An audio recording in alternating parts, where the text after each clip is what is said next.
Donc nous allons ouvrir la parole de Dieu et je vous invite à faire une première lecture avec moi dans le psaume 1er. Premier livre des psaumes. Livre des psaumes, premier psaume. Psaume 1. Nous allons méditer deux textes ensemble.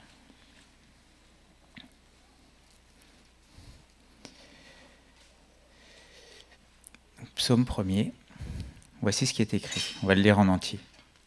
Heureux l'homme qui ne marche pas selon le conseil des méchants, qui ne s'arrête pas sur la voie des pécheurs et qui ne s'assied pas en compagnie des moqueurs, mais qui trouve son plaisir dans la loi de l'Éternel et qui la médite jour et nuit.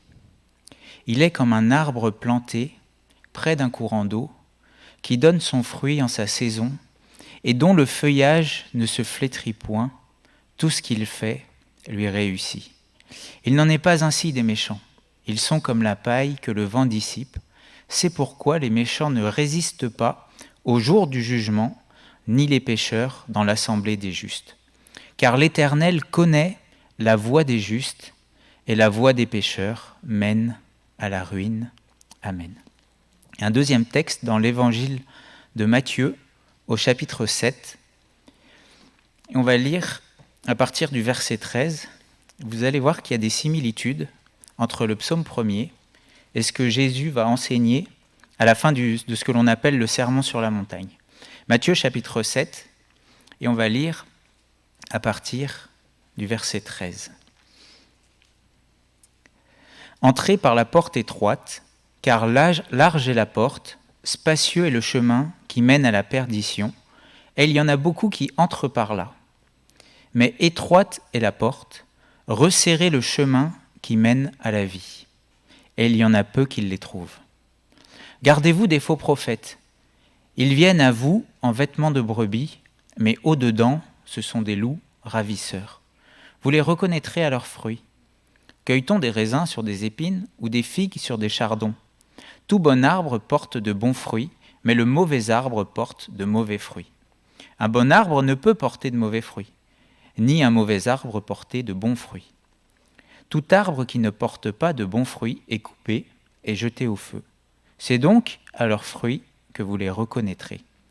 Ceux qui me disent « Seigneur, Seigneur » n'entreront pas tous dans le royaume des cieux, mais celui-là seul qui fait la volonté de mon Père qui est dans les cieux. Plusieurs me diront en ce jour-là « Seigneur, Seigneur, n'avons-nous pas prophétisé par ton nom ? N'avons-nous pas chassé des démons par ton nom ? N'avons-nous pas fait beaucoup de miracles par ton nom ? Alors je leur dirai ouvertement, je ne vous ai jamais connu, retirez-vous de moi, vous qui commettez l'iniquité.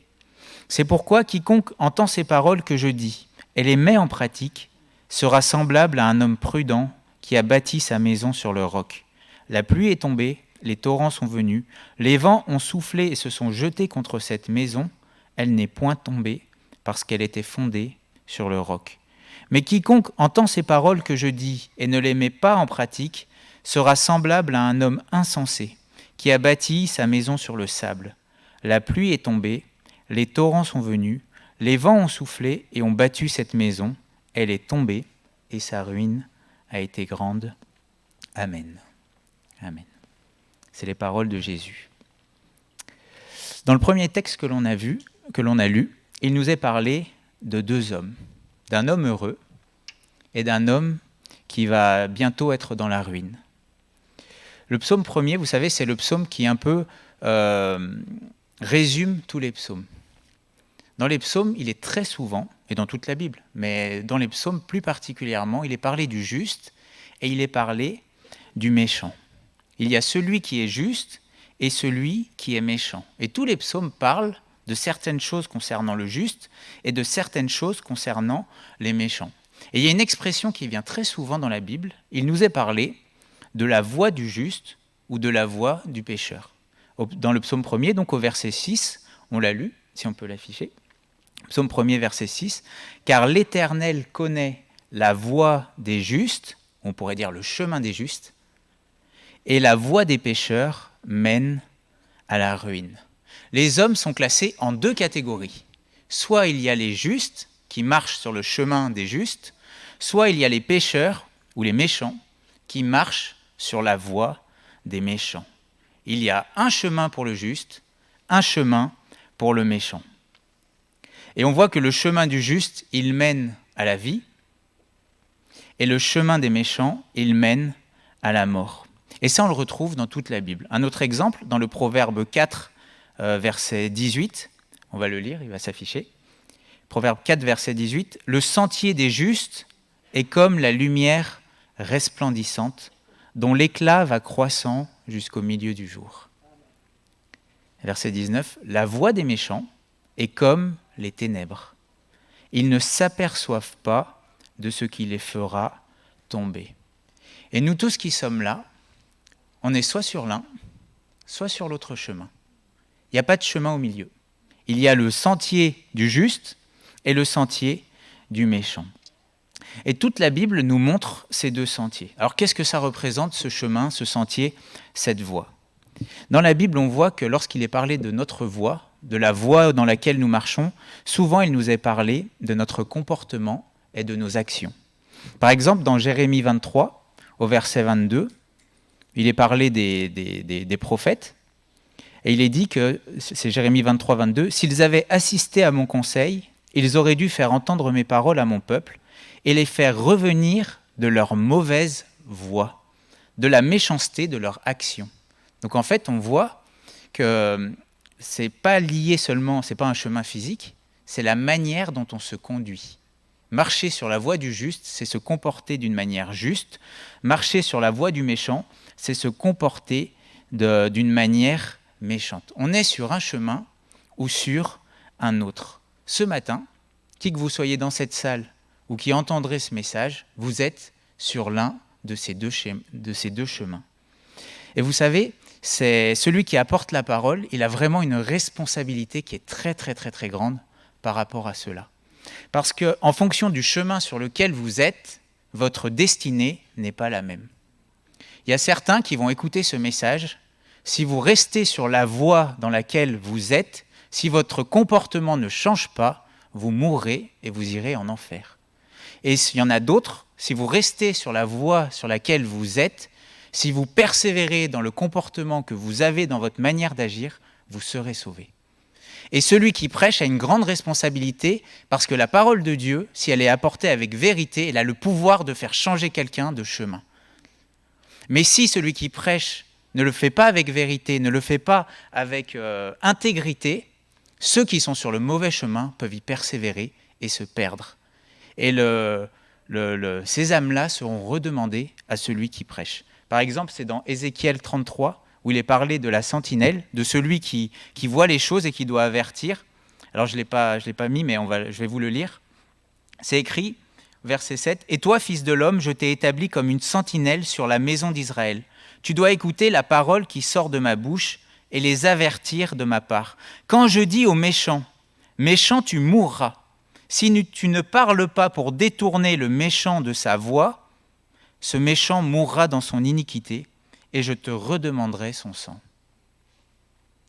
Mais si tu avertis le méchant pour se détourner de sa voie, et qu'il ne s'en détourne pas, il mourra dans son iniquité, et toi, tu sauveras ton âme. Le méchant peut se détourner de son iniquité. Et dans ce texte, au verset 11, voici ce que Dieu dit de dire. « Dis-leur, je suis vivant, dit le Seigneur l'Éternel, ce que je désire, ce n'est pas que le méchant meure, c'est qu'il change de conduite et qu'il vive.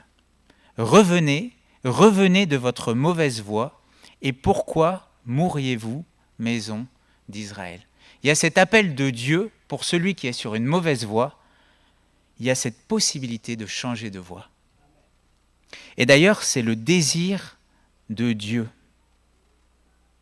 Ce que l'Éternel désire, il dit « Ce que je désire, ce n'est pas que le méchant meure, c'est qu'il change de conduite et qu'il vive. » Et le désir de Dieu pour vous, c'est que vous viviez, parce que Dieu vous aime. Et toute la parole avertit le méchant que s'il reste sur sa voie, il va mourir, mais que s'il se détourne de sa voie, S'il change son comportement, son attitude, il vivra. Dans Jérémie 21,8, Dieu dit, « Tu diras à ce peuple, ainsi parle l'Éternel, voici, je mets devant vous le chemin de la vie et le chemin de la mort. » Il y a devant nous deux chemins. Il y a un chemin sur lequel je marche et je peux changer de chemin. Si vous voulez, ce moment que l'on vit, c'est comme un croisement. Il y a deux chemins qui se rencontrent. Un chemin de mort, un chemin de vie. Et j'ai le choix de marcher sur le chemin qui mène soit à la vie, soit de marcher dans le chemin qui mène à la mort. Et dans toute la Bible, c'est ce que l'on voit. Dans le Deutéronome, lorsque Dieu donne la loi au peuple d'Israël, à la fin de l'énoncé de la loi, au verset 30 et au chapitre 30, verset 15, voici ce que Dieu va dire au peuple. « Vois, je mets aujourd'hui devant toi la vie et le bien, la mort et le mal.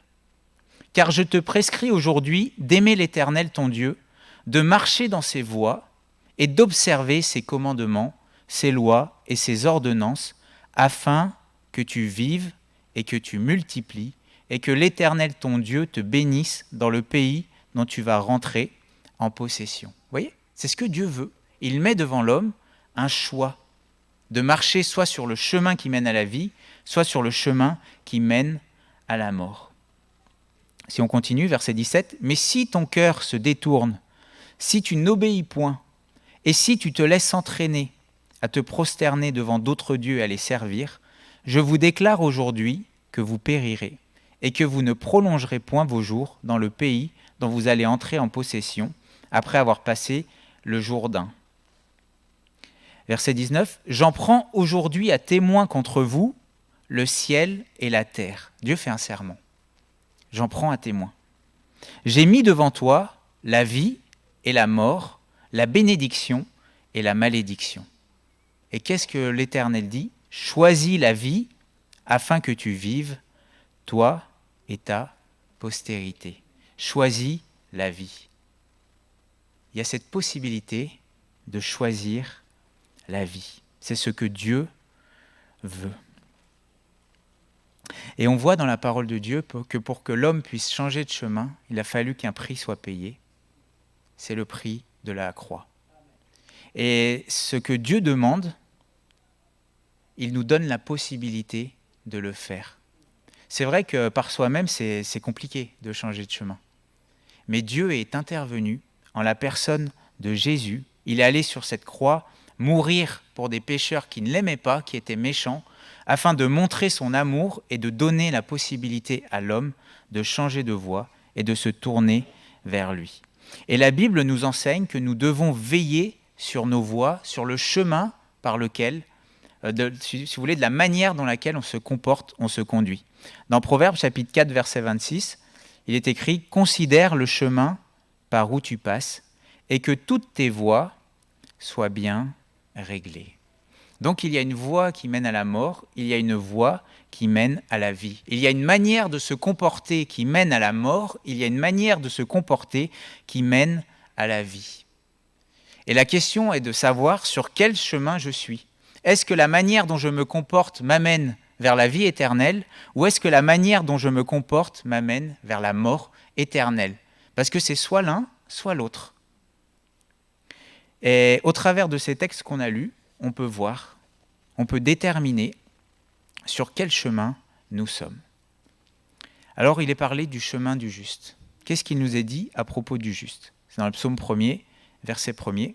« Heureux l'homme qui ne marche pas selon le conseil des méchants, qui ne s'arrête pas sur la voie des pécheurs et qui ne s'assied pas en compagnie des moqueurs, mais qui trouve son plaisir dans la loi de l'Éternel et qui la médite jour et nuit. » La clé, elle est là. Celui qui est sur la voie du juste, c'est celui qui ne va pas se comporter selon le conseil des méchants, c'est celui qui va se comporter d'après la loi de l'Éternel, d'après sa parole. Psaume 119, verset 9. « Comment le jeune homme rendra-t-il pur son sentier en se dirigeant d'après ta parole ?» En fait, marcher sur la bonne voie, se diriger ou se conduire dans la bonne direction, sur le chemin qui mène à la vie, c'est se diriger d'après la parole de Dieu. Comment le jeune homme rendra-t-il pur son sentier ou son chemin, sa voie? En se dirigeant d'après ta parole. En fait, je marche sur le bon chemin à partir du moment où je me dirige en comptant sur la parole de Dieu et en la mettant en pratique. Et si à un moment je marche sans prendre en compte la parole de Dieu, je m'égare. Imaginons qu'un homme veut venir ce matin ici à Balma, qui part de chez lui, mais il ne connaît pas comment venir, il ne connaît pas le chemin. Donc il prend sa voiture et il a acheté un GPS qui lui parle. Il lui dit tournez à droite, tournez à gauche, au rond-point, prenez la deuxième sortie, etc.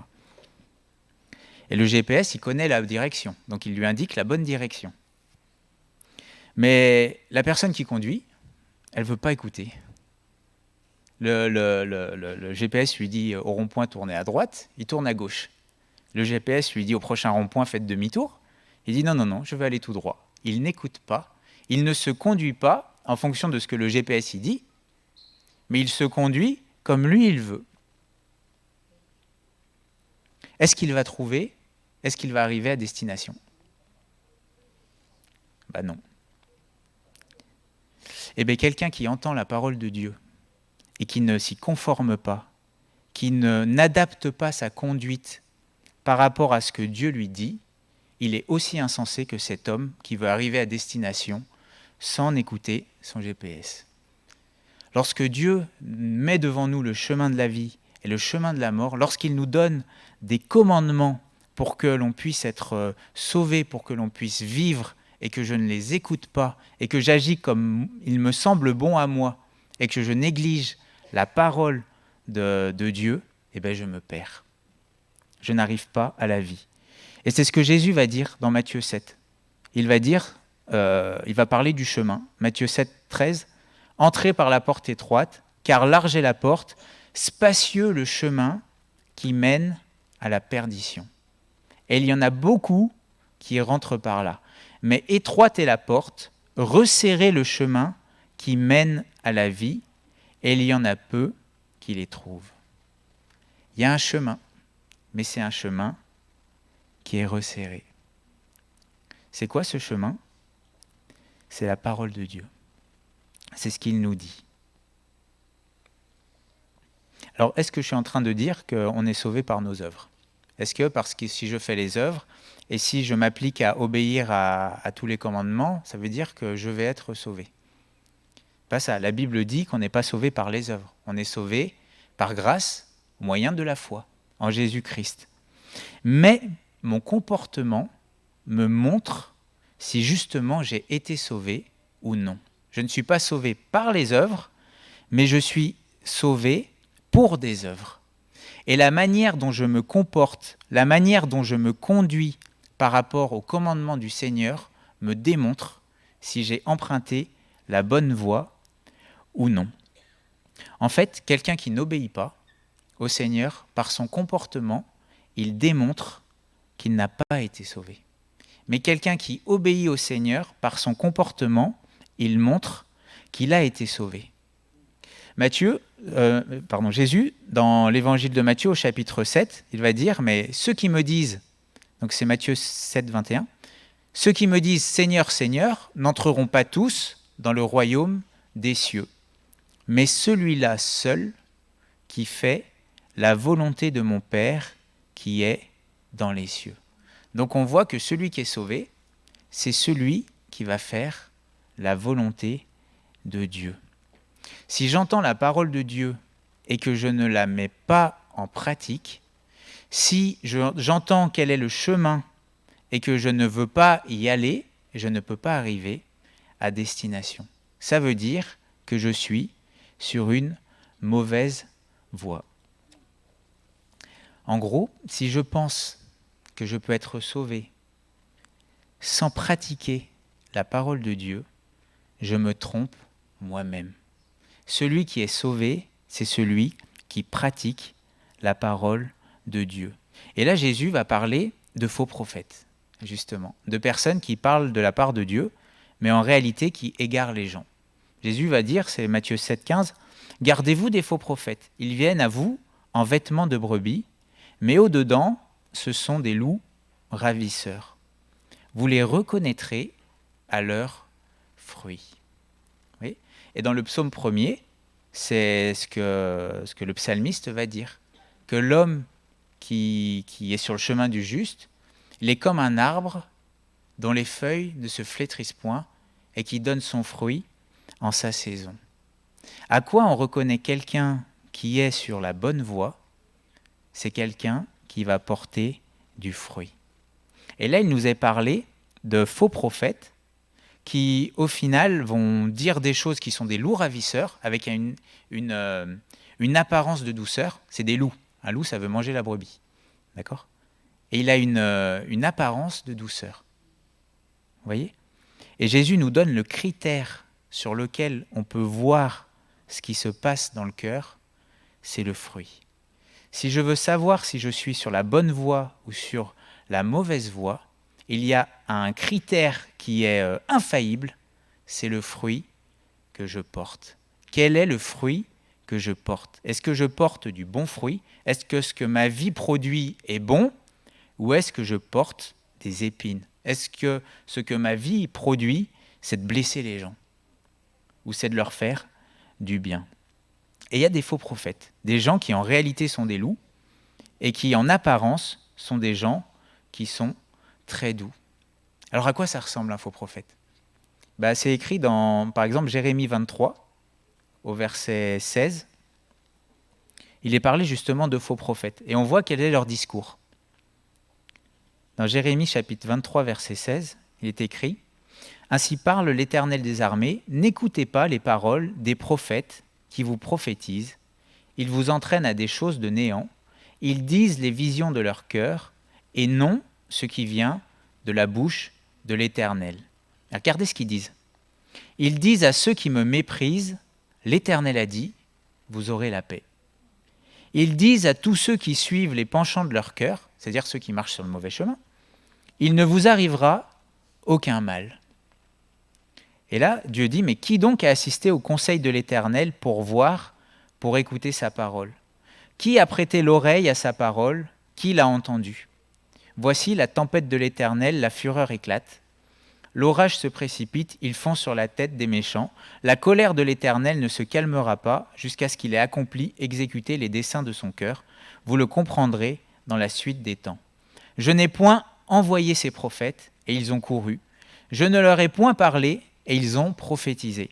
S'ils avaient assisté à mon conseil, ils auraient dû faire entendre mes paroles à mon peuple et les faire revenir de leur mauvaise voie, de la méchanceté de leur action. Vous voyez? Qu'est-ce qu'ils disent, les faux prophètes? Ils disent à celui qui se comporte mal, à celui qui méprise l'Éternel, à celui qui se comporte un peu comme il veut, qui est sur le chemin large et spacieux, ça va bien aller. Eh ben non, ça n'ira pas bien. C'est celui qui est sur le chemin étroit, c'est celui qui se détourne du mauvais chemin et qui vient sur le chemin de l'Éternel qui vivra. Et c'est là où Jésus dira, ce n'est pas ceux qui me disent « Seigneur, Seigneur » qui rentreront dans le royaume des cieux, mais celui-là seul qui fait la volonté de mon Père qui est dans les cieux. Vous savez, aujourd'hui, il y a une grâce qui est apportée, où en gros, on explique aux gens qu'ils sont sous la grâce, et en gros, la grâce, c'est une couverture qui couvre le péché. Et en gros, on peut pécher à volonté, puis Dieu pardonne. Ça va bien aller. Vous pouvez mépriser Dieu, mais ça va bien aller, parce que Dieu est amour. Non, c'est pas vrai. Si vous méprisez Dieu, ça n'ira pas bien. Et c'est dans Tite au chapitre 2 et au verset 11, il est écrit « Car la grâce de Dieu, source de salut pour tous les hommes, a été manifestée. » Là, il nous est parlé de la grâce de Dieu. Et au verset 12, il est dit « Elle nous enseigne à renoncer à l'impiété et aux convoitises mondaines et à vivre dans le siècle présent selon la sagesse, la justice et la piété. » En gros, un salut qui n'amène pas à l'obéissance, ce n'est pas le salut. Quelqu'un qui est sauvé, c'est quelqu'un qui va se mettre à obéir au Seigneur. Quelqu'un qui n'obéit pas au Seigneur, qui ne veut pas lui obéir, qui le méprise, il n'est pas sauvé. Quoi que des hommes qui viennent de Dieu puissent dire, ou qui disent venir de Dieu puissent dire. D'ailleurs, ça va plus loin parce que Jésus dit, donc ce n'est pas ceux qui disent Seigneur, Seigneur, qui entreront dans le royaume des cieux. Et au verset 22, c'est écrit, mais plusieurs me diront en ce jour-là, Seigneur, Seigneur, n'avons-nous pas prophétisé par ton nom? N'avons-nous pas chassé des démons par ton nom? N'avons-nous pas fait beaucoup de miracles par ton nom? Alors je leur dirai ouvertement, je ne vous ai jamais connus, retirez-vous de moi, vous tous qui commettez l'iniquité. Ça veut dire que même les miracles, même le fait que les démons soient chassés, même le fait qu'il y ait une prophétie, ce n'est pas une garantie que je sois sauvé. Ce qui est une garantie que je sois sauvé, c'est que je pratique la justice et qu'au travers de ma vie, il y ait du bon fruit. Alors on peut se poser cette question et s'éprouver soi-même. Est-ce que je porte du bon fruit? Est-ce que l'homme que je suis ou la femme que je suis aujourd'hui ressemble plus à Christ que celui ou celle que j'étais avant? Parce que c'est ça la preuve du salut. Et c'est ça la preuve que je suis sur le bon chemin. C'est qu'au travers de ma vie, il y ait un fruit qui est produit. C'est quoi le fruit? Le fruit, un arbre en hiver, vous savez, ils ont tous l'air morts. Pourquoi? Parce que la vie, elle est dedans. Vous voyez, il n'y a rien qui sort, donc on ne sait pas. Mais quand vient le moment où le fruit sort, la saison où il y a le fruit qui sort, on reconnaît quelle est la nature de l'arbre. Si l'arbre donne des pommes, c'est un pommier. Si l'arbre donne des poires, c'est un poirier. Si l'arbre donne des épines, c'est des ronces. Vous voyez ce que je veux dire? Et en fait, on reconnaît la vie intérieure à ce qui sort, à ce qu'elle produit. Et si à un moment, ce que ma vie produit, si mes actions, ce qu'ils produisent, ne sont pas bons, c'est que le dedans n'est pas bon, le chemin où je suis n'est pas le bon. Mais si ce que ma vie produit est bon, c'est que l'intérieur est bon, et c'est que je suis sur le bon chemin. C'est simple. C'est soit l'un, soit l'autre. Alors certains pourraient se dire, oui, mais il y a tellement de choses qui ne vont pas dans ma vie. Mais la Bible dit qu'il ne faut pas mépriser les faibles commencements.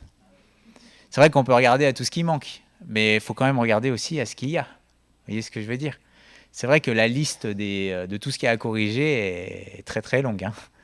Et j'ai l'impression que plus qu'on avance dans les voies du Seigneur, plus on se rend compte de tout ce qu'il y a à corriger. Vous voyez ce que je veux dire? Plus on avance dans la sanctification, plus on voit les choses. C'est vrai. Mais la question n'est pas est-ce qu'il reste beaucoup à corriger. La question est est-ce que depuis que je me suis tourné vers Jésus, depuis que j'écoute le message de l'Évangile, est-ce que ma vie produit quelque chose de bon? Est-ce que ce que j'ai été il y a 1 mois, 2 mois, 1 an en arrière est moins bien que ce que je suis aujourd'hui ou vice-versa? Parce que c'est la preuve du salut. Tout bon arbre porte de bons fruits, mais le mauvais arbre porte de mauvais fruits. Si mon comportement est mauvais, c'est que je suis sur la mauvaise voie. Si mon comportement devient meilleur parce qu'il y a Jésus dans ma vie, c'est que je suis sur la bonne voie. C'est assez simple. C'est soit l'un, soit l'autre.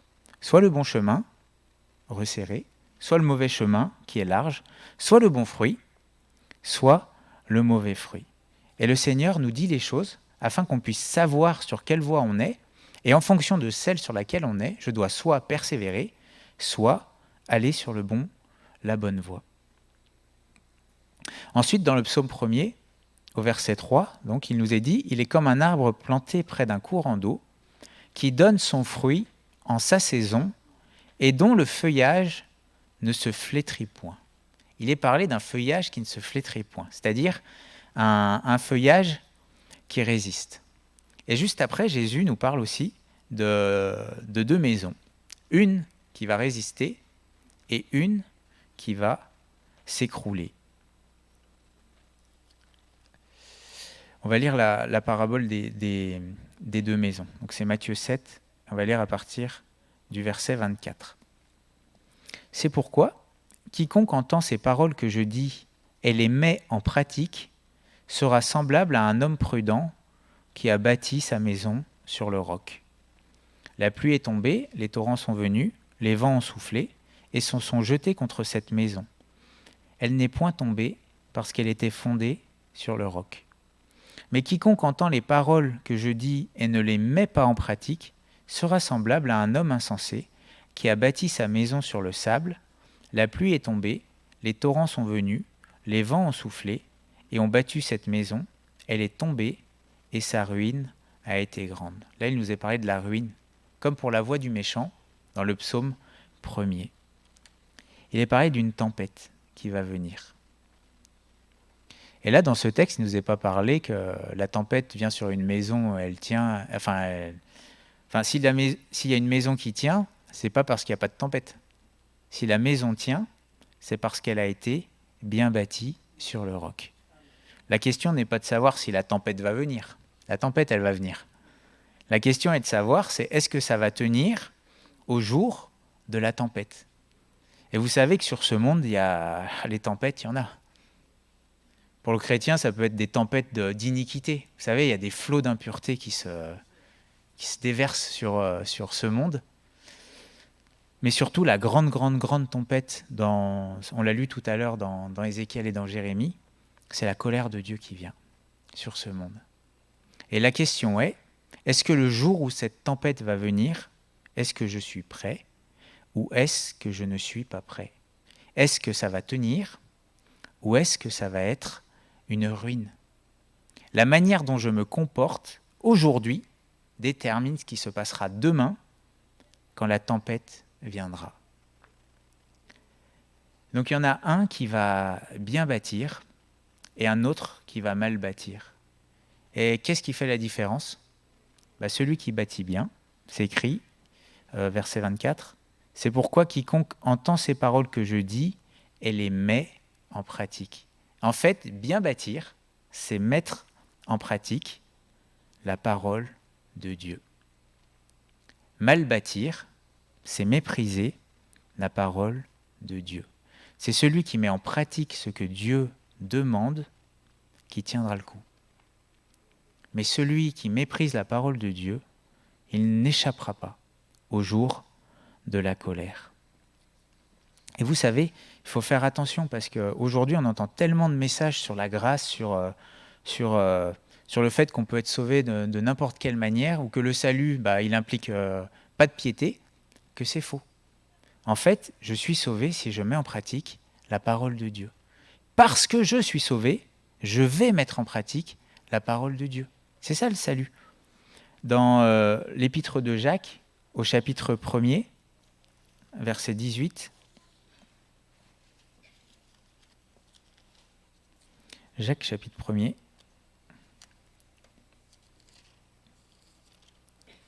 verset 18, il nous est parlé de la parole de Dieu.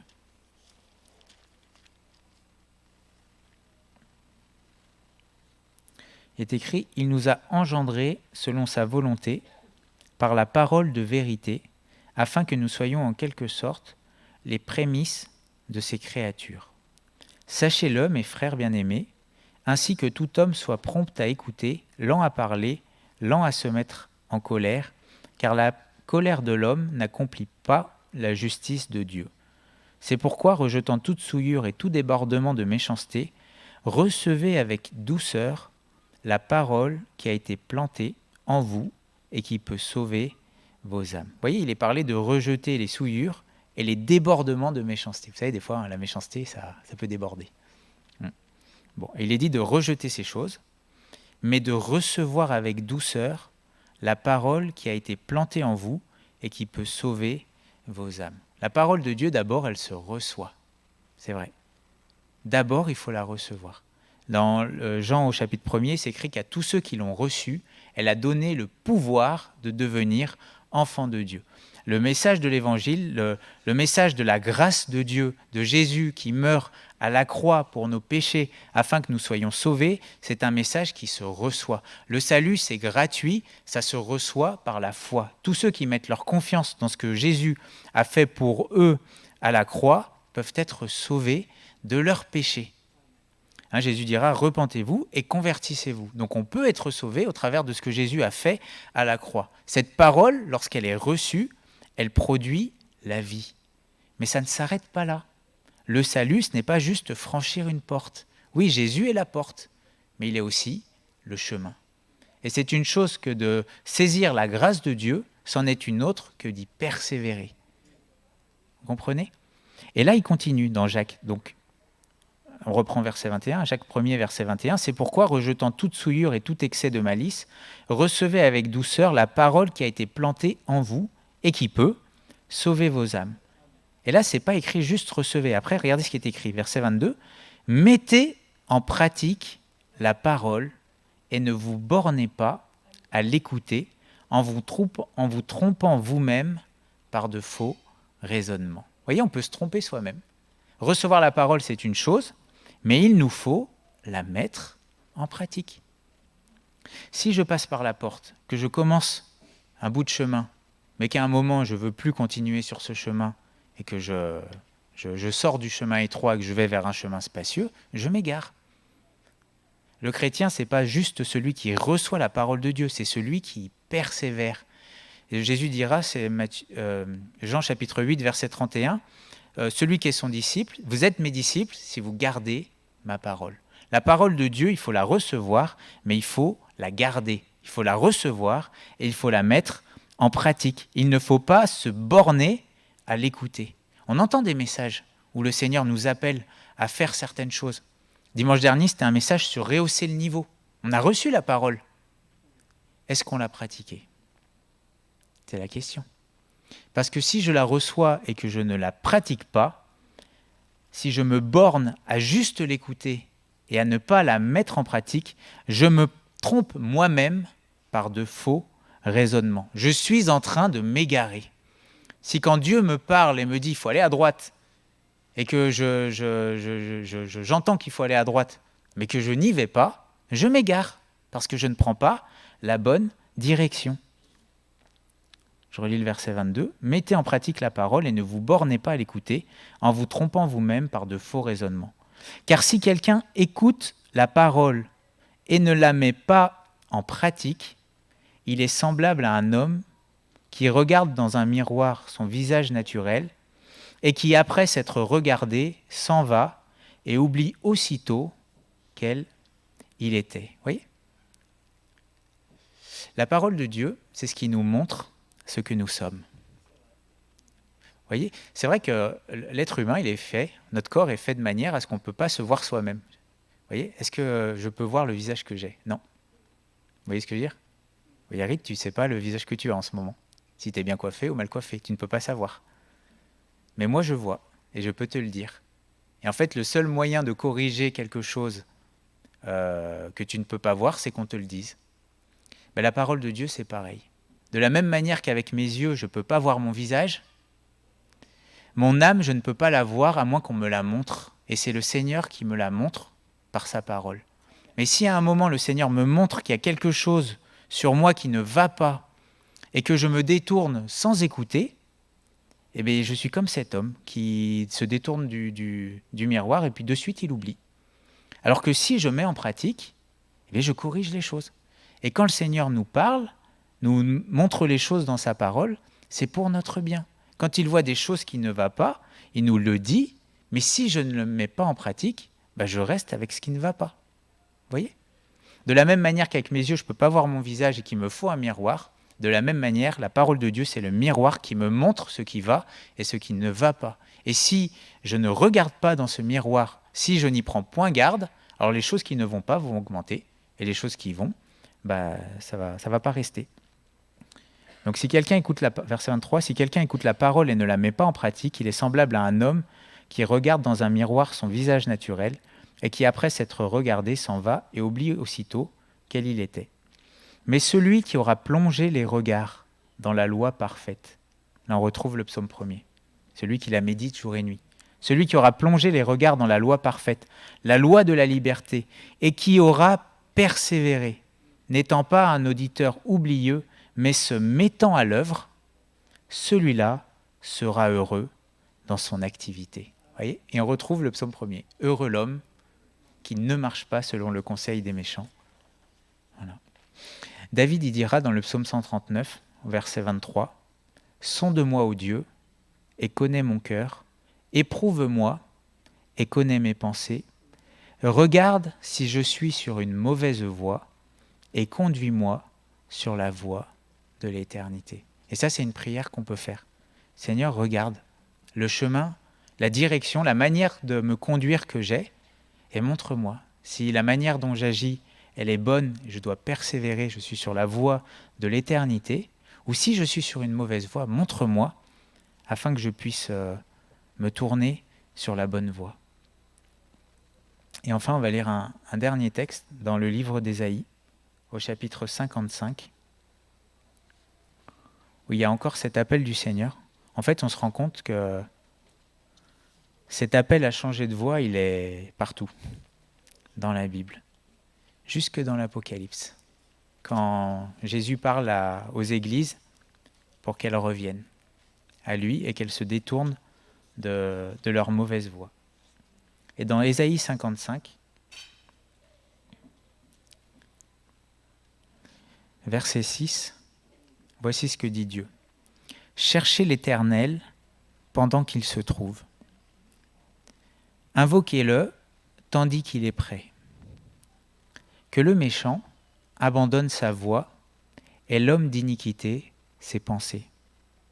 Qu'il retourne à l'Éternel qui aura pitié de lui, à notre Dieu qui ne se lasse pas de pardonner. Car mes pensées ne sont pas vos pensées, et vos voies ne sont pas mes voies, dit l'Éternel. Autant les cieux sont élevés au-dessus de la terre, autant mes voies sont élevées au-dessus de vos voies. Car mes pensées au-dessus de vos pensées. Comme la pluie et la neige descendent des cieux et n'y retournent pas sans avoir arrosé, fécondé la terre et fait germer les plantes, sans avoir donné la semence au semeur et du pain à celui qui mange, ainsi en est-il de ma parole qui sort de ma bouche. Elle ne retourne point à moi sans effet, sans avoir exécuté ma volonté et accompli mes desseins. Amen. Verset 7. Que le méchant abandonne sa voie et l'homme d'iniquité ses pensées, qu'il retourne à l'Éternel qui aura pitié de lui, à notre Dieu qui ne se lasse point de pardonner. Pourquoi est-ce que je peux changer de voie ? Parce que l'Éternel pardonne. Vous pourriez être le pire des pécheurs, vous être égaré le plus loin possible. Vous pourriez être la pire des pécheresses, la plus méchante des pécheresses qu'il puisse y avoir sur cette terre, qui se conduit vraiment d'une manière méchante. Aujourd'hui, vous pouvez abandonner cette voie et revenir à l'Éternel qui aura pitié de vous, parce que notre Dieu est un Dieu qui ne se lasse pas de pardonner. Autant je peux être éloigné de Dieu, autant aujourd'hui, je peux revenir à lui. Et aujourd'hui, ce moment, c'est comme un carrefour. Vous savez, sur la croix, il y avait 2 brigands. Et ces 2 brigands, s'ils étaient arrivés sur cette croix, c'est pas parce qu'ils avaient marché sur le chemin des justes. S'ils étaient arrivés sur la croix, c'est que c'était des meurtriers, des gens violents, des personnes qui avaient fait beaucoup de mal. Et c'est pour cela qu'ils étaient sur la croix. Et au dernier moment, l'un des 2 va se tourner vers Jésus. Il va dire, pour nous, c'est justice. Mais lui, en parlant de Jésus, il n'a rien fait de mal. Et il va se tourner vers Jésus et dire, il va lui demander de se souvenir de lui. Et Jésus va lui dire qu'aujourd'hui même, il serait avec lui dans le paradis. Peut-être qu'aujourd'hui, ça fait des années, des jours entiers, des mois entiers, une vie entière, que vous êtes sur la mauvaise voie. Maintenant, vous pouvez changer de voie. Parce que notre Dieu est un Dieu qui ne se lasse point de pardonner. Peut-être que votre manière d'agir est mauvaise, elle peut changer maintenant. Parce que Dieu pardonne, et s'il pardonne, c'est parce qu'il a payé le prix. Ce qu'il vous demande, c'est de changer de voie. Et s'il vous le demande, c'est que vous pouvez le faire. Et si vous le faites, premièrement, c'est le pardon qui vous attend. Et deuxièmement, la destination, elle change instantanément.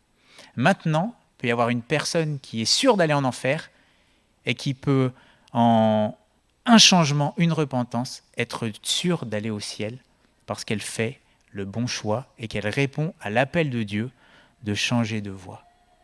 Alors on va prier, on va demander au Seigneur sa grâce